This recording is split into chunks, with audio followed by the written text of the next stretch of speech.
Hey, it's your friend Choice CJ here, and this is my Week 5 match of the PMC Season Number 2. We are the Baltimore Oriolus, and this match I was so incredibly nervous for. We were facing up against our good pal, the Verd, aka the Verdugo, aka the Dugo.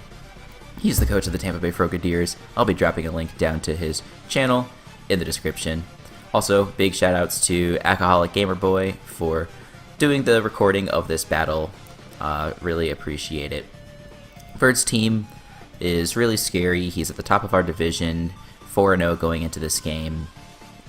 If you guys missed the team builder, do recommend that you go watch it. But we do have a squad here featuring Assault Vest Electros that is fully physical with U-turn and Super Fang. We have an Assault Vest Tornadus T that's also fully physical with like knockoff and U-turn and superpower. We have a substitute Fiery Dance Bug Buzz Psychic Volcarona with Life Orb.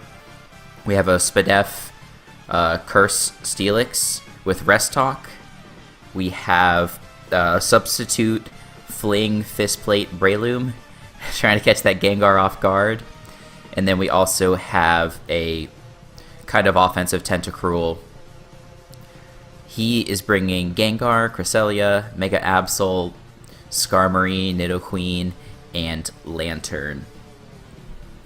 So it's kind of hard to say like right off the bat what my win condition is going to be. Definitely the Pokemon that matches up the best is Volcarona, but we're going to have to do a couple things first before Volcarona can sweep. If we can get rid of the Gengar and get behind a sub, we should be in a good position to take care of everything, because Absol's Sucker Punch is definitely scary. If we get like a first turn, like if Absol's Mega Evolving first turn goes for Sucker Punch, we can click Substitute while sitting in front of that thing. That's definitely an option. Tornadus is pretty hard for his team to handle.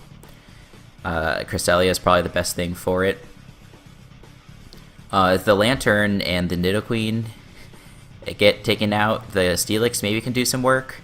I brought Steelix with Rest Talk, not so much to set up, but more just so that it could be a good defensive answer for things like Absol and Tyrantrum. Tyrantrum obviously he didn't bring, but I was really scared of it. Breloom doesn't look like it's going to do all too much this game, but Mach Punch is still going to be useful for that Absol. Bullet Seed can do some good damage to Nidoqueen. Bullet Seed can do good damage to Lantern. So yeah, what we're going to do here is actually just lead it off with our Electros. Because I want to be able to sort of, like, he's probably predicting the Torn lead. So, and maybe he'll lead with something like Skarmory in that case. So I wanted to lead off with the Electros. And we are going to hop into this battle and see what he's going to do.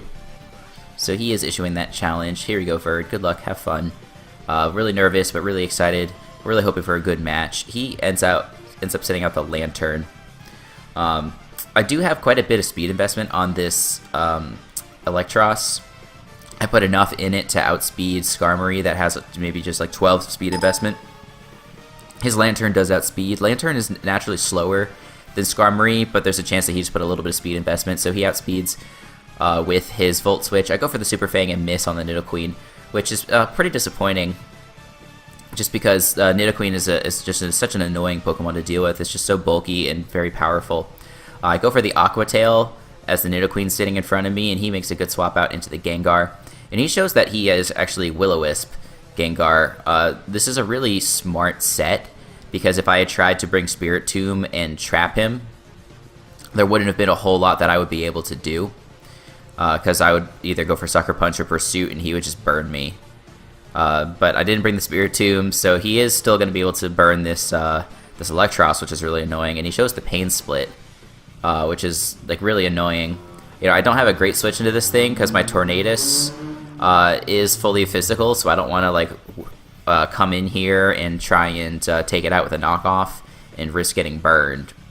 So I just leave the Electros in here, whittle the thing down. Now I bring in my Tornadus for free, and he's in range where I can go for knockoff, and this Colbur Berry is still guaranteed to kill.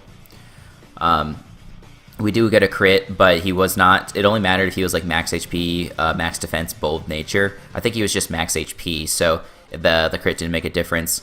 Now he brings in the Nidoqueen. I know this thing is a threat, especially to something like my Volcarona, so I just want to go for the knockoff because I'm expecting it to be Assault Vest, because that's something that Verd really likes. And he does go ahead and go, and he gets his Assault Vest knocked off. Follows up with a Super Fang.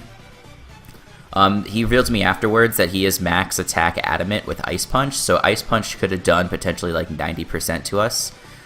He was anticipating our switch, which is why he went for Super Fang, which is, a pretty all-around safe play. Now I'm going to U-turn, and Volcarona it could be a good switch into this thing, but I didn't want to risk him having the Rock Slide, which he did. So I went to Tentacruel instead. Wanted to go for Scald, which I do. Brings in the Lantern, and does pretty much very little damage. We do not get the burn. He goes for the Volt Switch, and at this point I'm thinking, oh, wait a second. He's Scarf Lantern. That's why he outsped my Electros. So I'm like, wow, this man is bringing some heat. So I just I go for a Toxic, and he makes a good prediction and goes into his Skarmory. And he is going to go ahead and double on out into the Lantern again, anticipating my Scald. So this Lantern is taking a little bit of damage here and there, but Lantern's just so naturally bulky that even when it's offensive, we can't do a whole lot to it. We are going to go ahead and save our Tentacruel Sack Fodder, and went into Tornadus. This was actually probably a really risky play, because if he had Scald burned us, then this Tornadus would have been pretty much worthless, so definitely wouldn't have been good. But my thought was I could come in here, go for a knockoff, and get rid of its Choice Scarf and deal with it a little bit more easily with stuff like Breloom. I end up going for the U-turn as this Nidoqueen does come in again, and I am anticipating that Rock Slide that we saw before, so I am going to go into the Tentacruel. If there's any chance that he goes for something like Ice Punch, we probably will know not at this range of HP. Not going to be able to live it. That's what I was hoping the first time would happen, is that the Nidoqueen would go for something like Ice Punch or Ice Beam, and then the Tentacruel would resist it.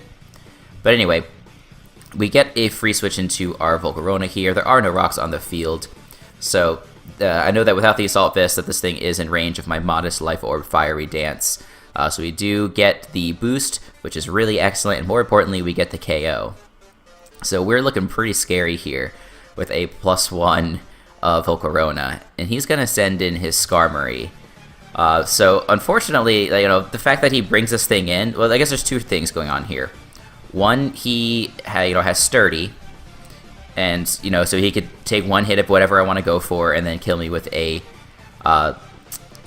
Brave Bird. I go for the Substitute because I know he's going to follow up with a Brave Bird, and he'll lose a little bit of HP. And now I'm thinking, okay, unfortunately, he's probably Occaberry. This is the only reason that he would have brought this thing in.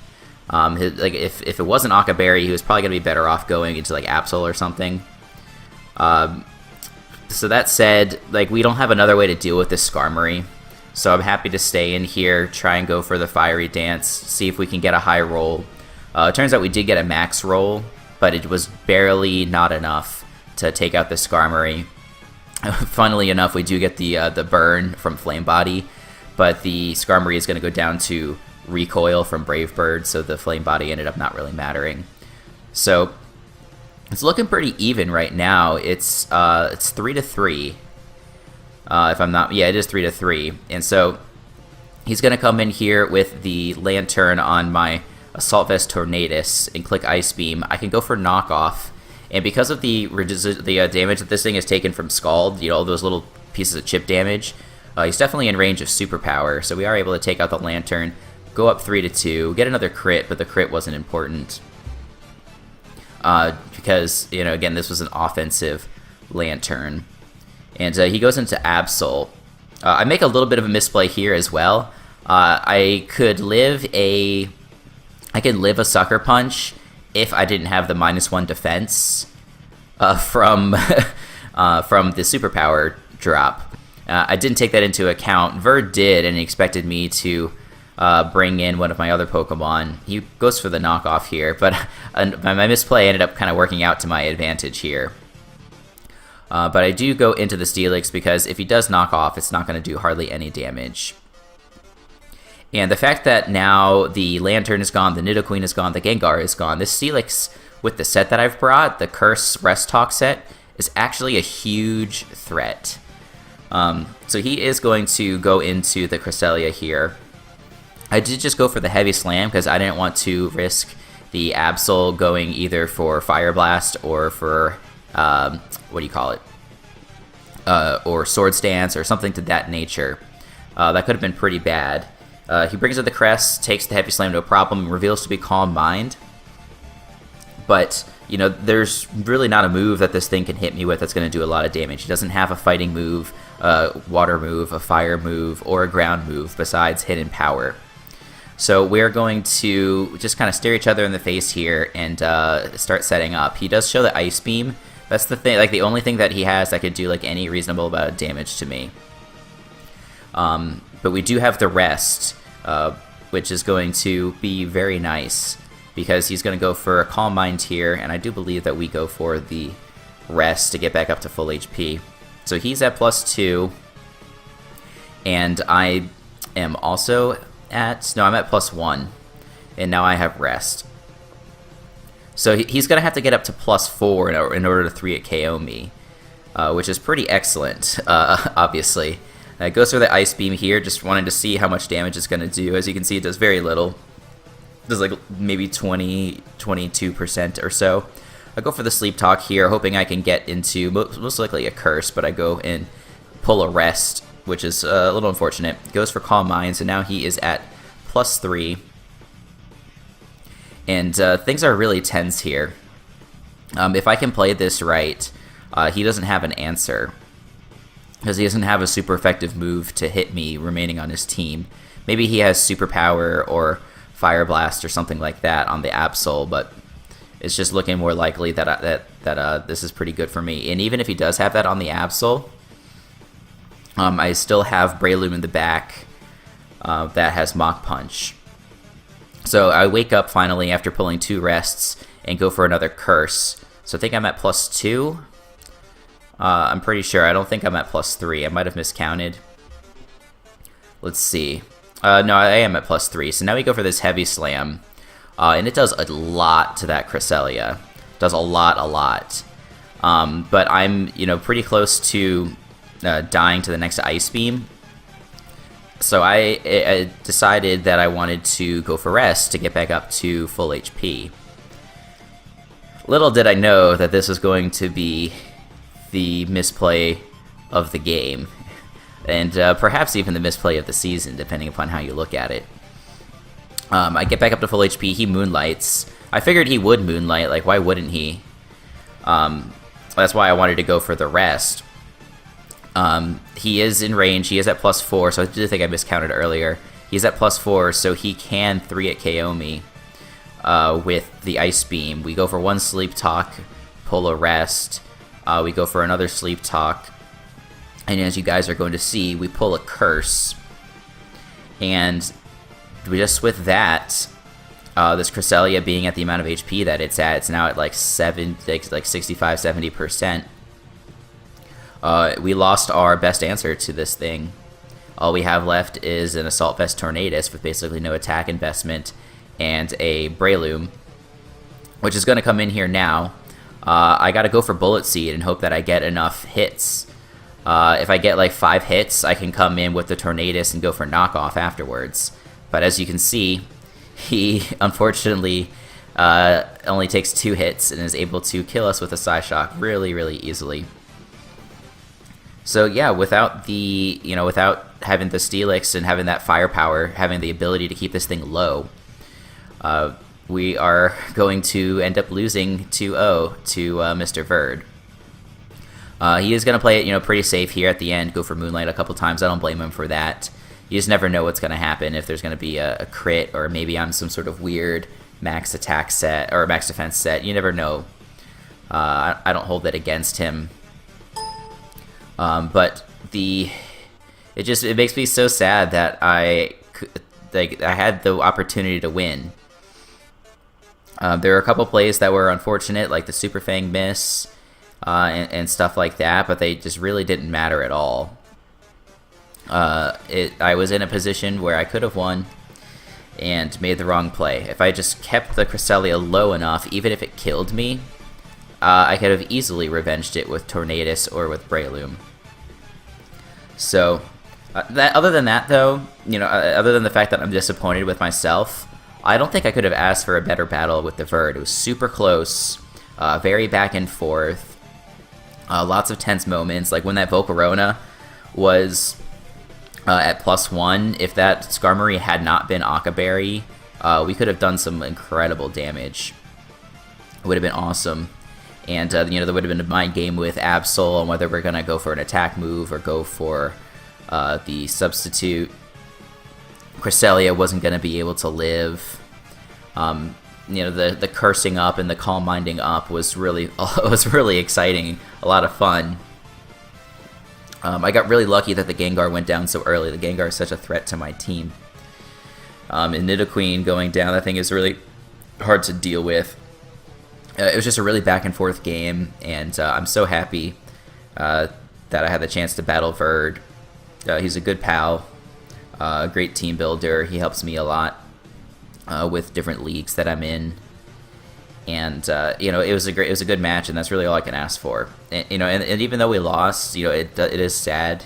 The fact that I was in position to win gives me a lot of confidence going into the second half of this season. Well, I guess we have 7 games. It's not technically halfway through, but Verd, I think, is pretty clearly the top player, at least in our division and perhaps the league right now. And so the fact that we had him on the ropes and could have won had we made one play differently is really encouraging. And I think the next time that we go up against the Verd, he's going to be he's not going to be looking forward to it as much as this time, because he knows that I can take a game off of him. There's maybe not so many players that could do that in this league right now. That's a testament to Verd, not to say anything about anybody else in the league. There's obviously a lot of talented balloters in the league, and I've got a 3-game stretch here up against 3 of the most talented. Next week we take on J-Specs. The following week after that we take on D-Pad. And the third week from then we take on Kyle, coach of the Mesquite Mespirits. So it doesn't get any easier from here. It really stinks that we lost, because now we're 3-2, which sounds a lot worse than 4-1.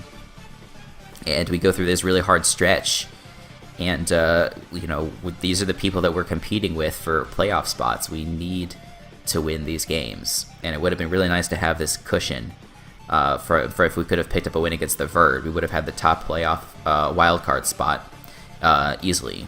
So I am going to sign off and say thanks. Please be sure to check back for more Pokemon content, and until the next time, I'll see you all later.